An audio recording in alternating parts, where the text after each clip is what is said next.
Shalom saudara, apa kabar? Saya berdoa hari ini hari Sabtu menjadi weekend terindah dalam hidup saudara, sambil mempersiapkan diri karena besok adalah hari di mana kita beribadah bersama, memuji, menyembah Tuhan, baik lewat online maupun datang langsung secara onsite di gereja. Memberi dengan tulus, itu judul renungan yang ditulis oleh sahabat saya, Bang Elvis Rolis Saragi, untuk renungan kita hari ini. Kisah Para Rasul pasal yang kelima ayat 1 dan 2 tertulis seperti ini. Ada seorang lain yang bernama Ananias. Ia beserta istrinya Safira menjual sebidang tanah. Dengan setahu istrinya, ini kekompakan, tapi kekompakan yang gak bisa diteladani.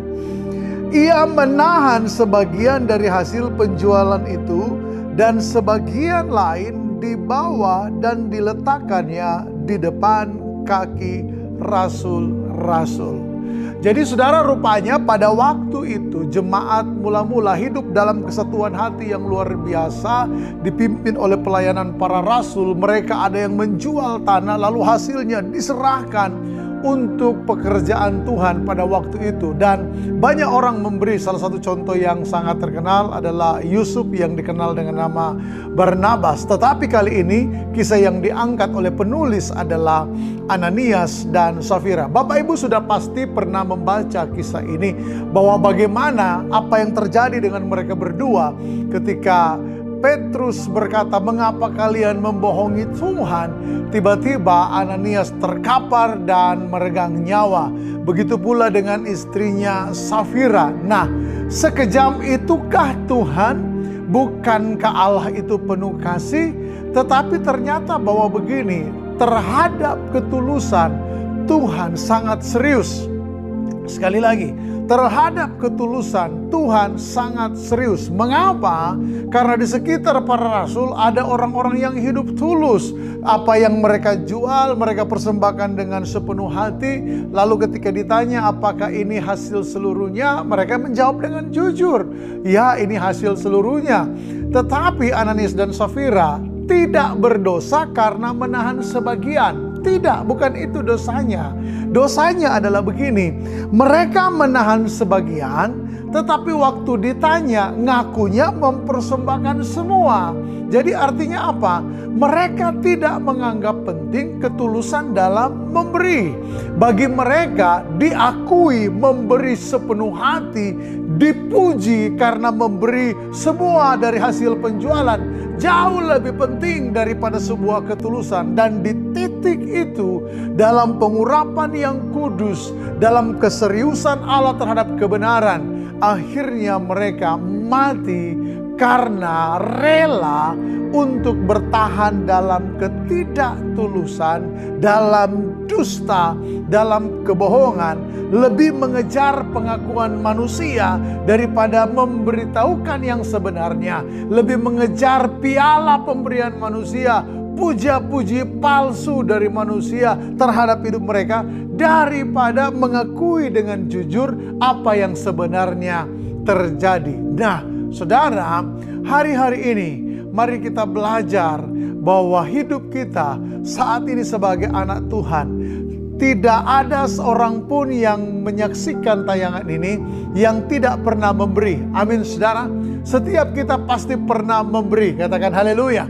Kita memberi karena kita diberi kemampuan oleh Tuhan untuk memberi. Kita sanggup memberi karena Tuhan mempercayakan berkat-Nya untuk kemudian kita pakai, selain untuk kehidupan kita, untuk juga memberkati kehidupan orang lain. Nah, maksud saya adalah begini, sebagai anak Tuhan, kita terpanggil bukan sekedar memberi, tetapi memberi dalam ketulusan. Percaya, Alkitab telah memberi bukti. Orang-orang yang memberi dengan ketulusan dikenang secara luar biasa. Di saat yang bersamaan ada dua orang yang meninggal. Yang satu adalah Lady Di, yang kedua adalah Mother Teresa.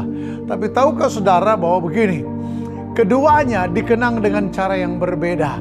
Ketika meninggal, dua-duanya sama-sama memberi berita yang bombastis, heboh semua, pertelevisian, media massa. Ya waktu itu media sosial tidak sekuat hari ini ya.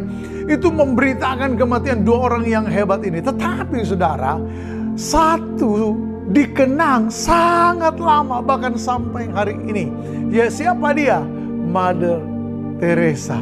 Kenapa Mother Teresa yang notabene hanya seorang biarawati dibanding public figure yang satunya, tapi kok biarawati ini lebih terkenal?